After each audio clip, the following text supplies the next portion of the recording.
A very good morning, children, and I welcome you all to today's session for English literature. Today we are going to start with our new story, that is The Blue Bee, written by Nora Burke. This story, as we will read, you will come to know that it is set in, it depicts traditional Indian culture. It depicts traditional Indian culture and how people of traditional India, they used to toil at work, and in spite of toiling hard at work, they used to attain actually nothing. That is what the author is going to present before us, the plight and the sufferings of people of villages in India. And he has presented this in a very beautiful manner through a great imagery that he created. And as we will read, we will see that we ourselves will go into our memories of villages. So this is how actually this writer has presented this story, and this as you will read the story, you will see that the story revolves around a single character whose name is Sebia. Whose name is Sebia.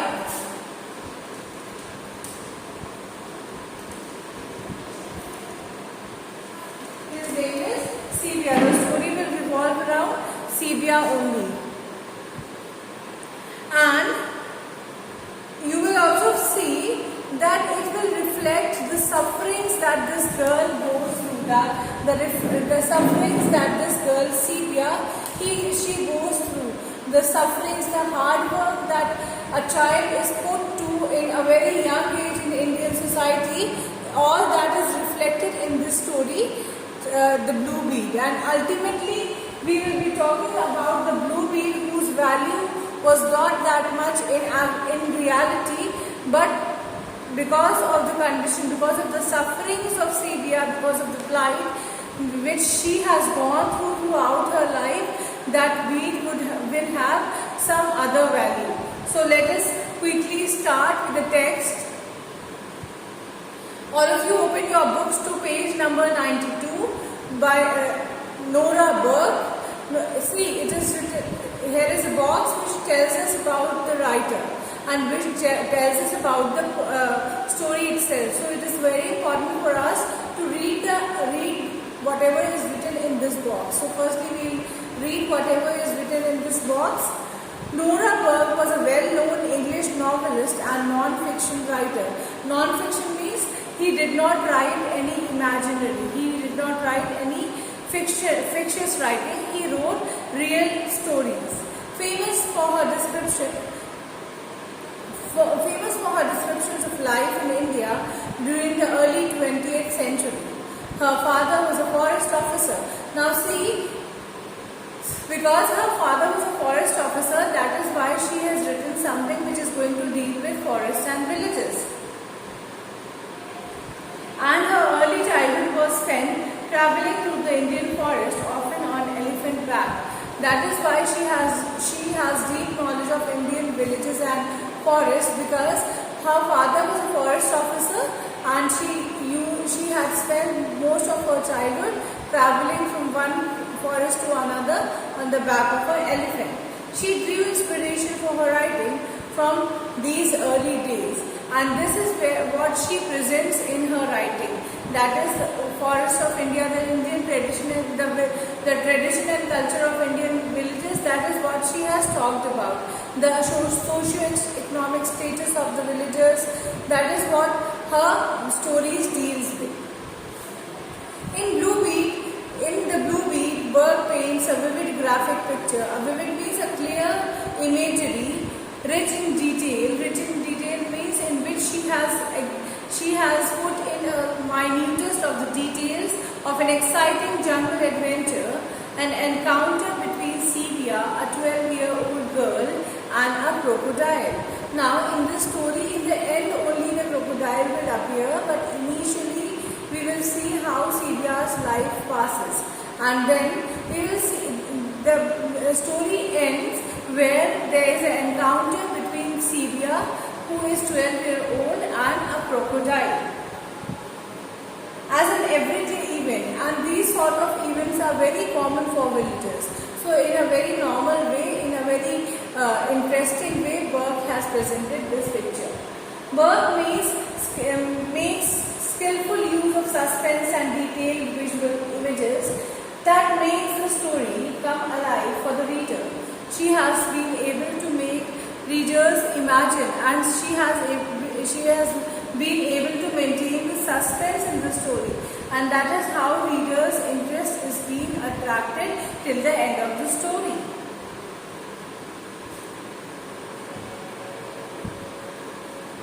The story ends on a note of a dramatic irony when Sepia exclaims, "Something did. I found a blue bead for my necklace look." Now, the story ends on a very dramatic note where this little girl Sepia, she was able to discover something which was blue in color, which she claimed was a bead which she was looking for to get a necklace made for herself. So we will see how that necklace was important to this little girl Sepia, and then we will see how she got that bead. So let us read, let us come to the original text.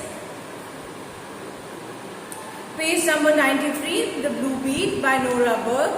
From deep water came the crocodile. Obviously crocodile comes from the deep water. So the narrator is saying, from the deep water came the crocodile. Out of black water, curved with whirlpools, and into the fur of gold shallows by a stepping stone. Now he came through the stones, and it gave the feeling as if the curls were there on the crocodile because of the clean water. It gave the impression as if the curves were there on the crocodile.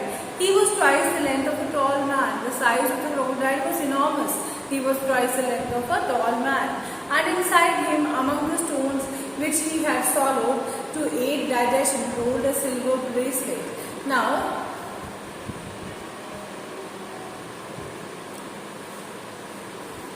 timber was being floated down the Great Indian River from forests further up.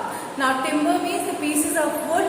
They flow in Indian rivers because they are being sent from the forest above the rivers.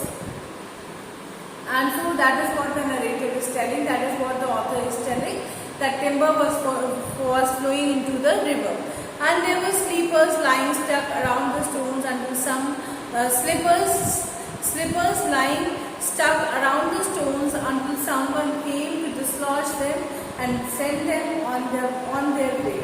Now Nora Burke has said that people had left their slippers on the shores of a river, so they were actually they had settled at one place, and they did not move from their place until somebody came and displaced them from the position where they had fixed themselves.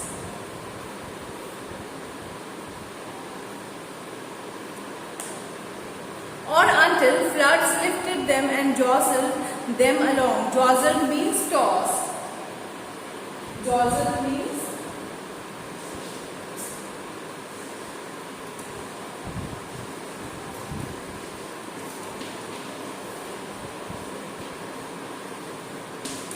tossed.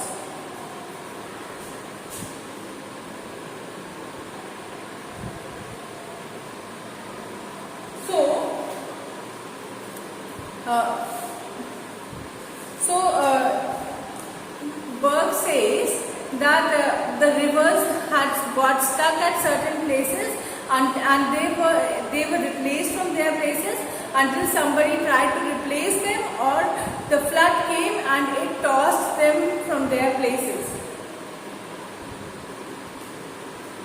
The crocodile had no need to hide himself.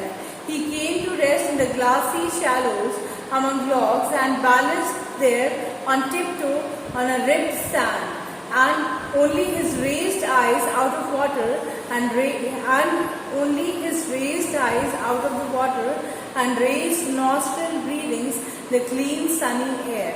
Now the narrator is saying that the crocodile, who are actually sea animals, they were present in the river and they came there to rest. Where the logs were placed, they came there to rest, and they used to place themselves perfectly on the log. They used to position themselves perfectly on the log, and then they used to rest over there. The only thing, and they were visible because the water was very clean and clear, and the only thing that was visible, that came out of water was their eyes and their raised nostrils, and they slept in that clean water and breathed fresh air and took the sunshine. Around him, broad sparkling water travelled between cliffs and grass and forested hills. Around him means near the crocodiles, the water kept on moving. The water kept on moving between the cliffs, between the stones, and then the grass and the forested hills. A jungle crab came out of scrub. Scrub is a small plant. Scrub is a small plant. A jungle crab came out of scrub each side and down to the sun-whitened stepping stones on which a little flycatcher was flirting and thrilling along. Now, he's saying that there was a path that came along the scrub, that is the bushes. The scrub means the bushes. Scrub means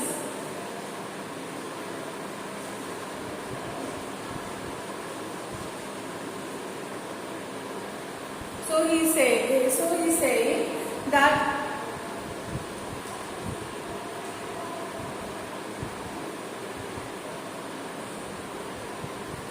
a jungle crab came along the bushes and came down to the sun-whitened stepping stones on which a little flycatcher was flirting and thrilling along. There were insects also who were moving around near the scrub, and from there only the path for walking was there, which had turned white because of the continuous sunlight falling on there. The mugger crocodile, blackish brown above and yellowy white under. The mugger crocodile, it is usually in Hindi we call it mugger, so that is why it is mentioned, the mugger crocodile, which was blackish brown on the top, that is its color of its skin was blackish brown. Why blackish brown? Because he used to take continuous sunlight from above, so he had burned its skin, and underneath it was white in color, because it was not, that portion of its body was not exposed to sunlight.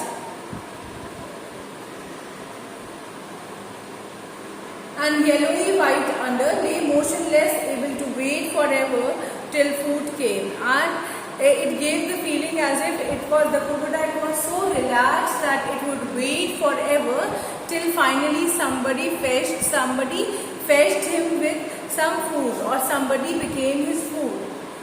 This antediluvian saurian, this prehistoric juggernaut means destructive force or object. Juggernaut means destructive force or object.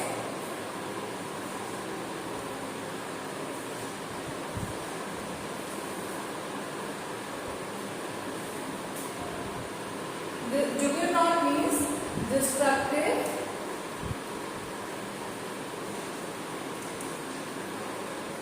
force or object.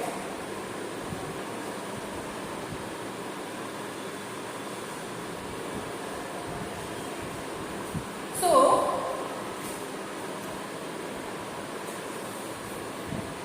this antediluvian saurian means this ancient creature, a very huge destructive object, ferocious and formidable, means very fearful and very complete in itself, very ferocious, very fearful and complete in itself, a vast force in the water. A vast force means the crocodile was considered a great force, a vast force in water, propelled by the unimaginable. Propelled means propelled means compelled by the unimaginable and irresistible power of the huge tail, and compiling with it, adding to it, was the huge power that crocodile had in its tail, it is said. Lay lapped by ripples athwart in his throat. Lay lapped means lay covered. Lapped over here means covered.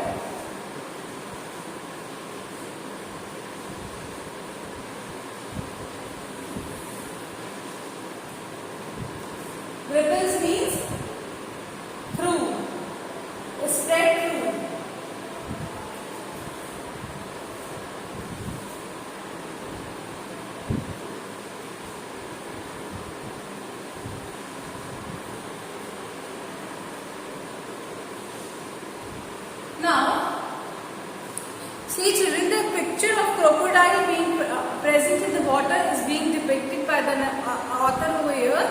The author is saying that it was a mother crocodile and it was very lazy and it rested in the water, and it gave the feeling as if it would relax forever until it got some food. And then it says that it was of unimaginable height and power, and the power that it possessed in its tail was also immense. Then it said that it lay lying in the water covered with sand, and it gave the feeling as if ripples, gaps were being formed when it was lying in the water. His mouth running almost the whole length of his head, and it gave the impression, seeing the crocodile, it gave the impression as if its mouth was just as long as his head was closed and fixed in that evil bony smile, and it gave the feeling as if it was giving a very devilish smile. And where the yellow underside came up to it, it was tingled with green, and it gave the feeling as if the smile from where the mouth, from where the place from where it stretched, the skin, it gave the feeling as if the crocodile was smiling. Now, from the day perhaps 100 years ago, when the sun has hatched him in the sandbag, from the day means from the inception, from the birth of the crocodile about whom the author is talking, it says perhaps 100 years ago, means 100 years back he might have taken birth, when the sun had hatched himself in the sandbank and he had broken his shell, and when he might have actually come out of the egg and breaking the shell of the egg and got his head out and looked around ready to snap at anything. The moment he got out, it gave the feeling as if at that very moment itself it was ready to snap, means to catch anything, whatever it got.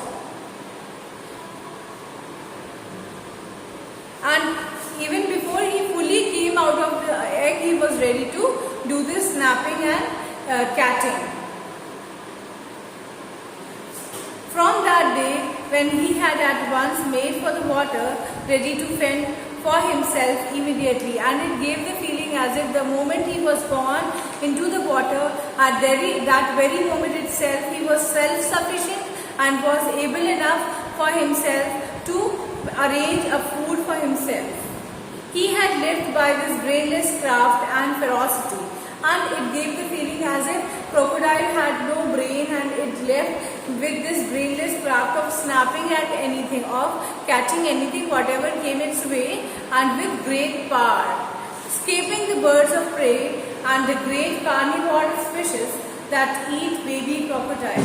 And it was somehow able, when the crocodile had hatched himself into the water, at that time it was able to, he's saying that he was able to escape from those birds who could have actually made him a prey, or the carnivorous, means the flesh eating fishes.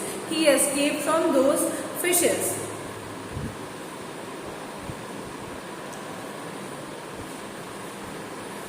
He had prospered means he had grown up, catching all the food that he needed. He could get all the food that he required and storing it till putrid in holes in the bag. Now,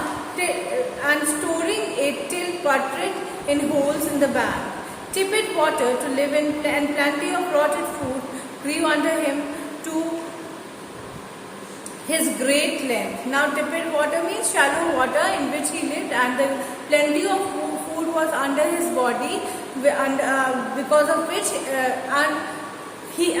with those food under his body, he kept on growing. He kept on becoming big. Now, everything could pierce the instinct armored hide.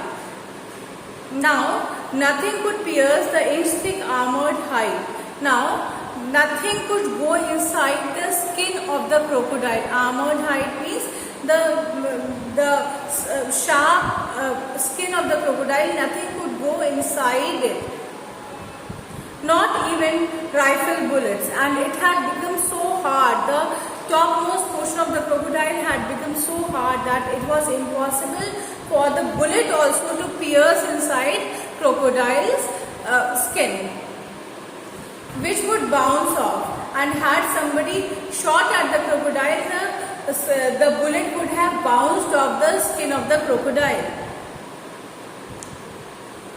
Only the eyes and soft underarms offered a place. Only the eyes were there, where a bullet could hit, or the soft underarms. He lived well in the river, sunning himself sometimes with other crocodiles. Now the Magha crocodile, he lived well in the river. He lived very peacefully in the river, sometimes passing his time with the other crocodiles in the river. Magar, as long as the long-snouted fish-eating ghadials on the warm rocks and sandbanks where the sun dried and the clay on them quite white, and where they could plop off into the water in a moment if alarmed. Now he passed his time with other crocodiles as well in the river. They are called Magha crocodiles, as long as the long-snouted fish-eating ghadials are on warm rocks and the sandbanks. The rocks that were there, because of the sunlight, they had become warm. They passed their time over there. On the sandbanks also means the shores of the river they have sand. So they passed their time over there as well. And when the sun dried the clay on them quite white, and the clay that was there in the sea, it actually settled on their body and used to turn their body white, and the sun used to dry them, and where they could plop off into, and they could plop off means they could dive into the river as soon as they sensed something dangerous or some alarm was there. They could go inside the river. The big crocodile being mostly on the big crocodile fed mostly on fish. He used to feed the fishes that were there in the river. They were his usual food, but also on deer and monkeys that came to drink, perhaps a duck or two. Now sometimes he mostly used to eat fish, but sometimes when a deer or monkey or sometimes a duck used to come for some water from the river, they used to catch them and make them their prey. But sometimes here at the fort he fed on a peacock full of parasites or a skeleton cow. Now sometimes he even fed on the dogs that had died and they were brought near the river and they were rotting. Sometimes they used to make up for his food, and sometimes even the skeleton of the cows. And sometimes he went down to the burning ghats and found a half-burned bodies of Indians cast into the streams. And sometimes even the crocodiles, they used to go to the burning ghats, means the places where the dead bodies are burned. And sometimes when the crocodile went there, it used to discover some bodies lying. It used to discover some rotting, some decaying body lying over there, and it used to eat them as well. Beside him, in the shoals as he lay, waiting, glimmered a blue gem. Besides him, in the shoals as he was lying near in the river, besides him, there was as he lied waiting for some prey, for some food, glimmered a blue gem. Beside him means adjacent to him, something was shining, and it gave the feeling as if it was a blue gem. That is the type. That is the blue weed we are going to talk about. That is the blue weed. That is the blue weed that was lying beside the crocodile. That is why the importance of crocodile is being shown over here. That is why the minutest of description about the crocodile and his food is given over here. Is this much clear? We are going to stop now. 3 minutes are left. We will continue with the story in our next class. You all are going to read this and you all are going to write the solution of the poem Abu bin Adam. And I will check it on Google Classroom. Please, after completing your work, please post it on Google Classroom. Okay? Okay. Thank you so much, children, for joining. May you all have a nice day.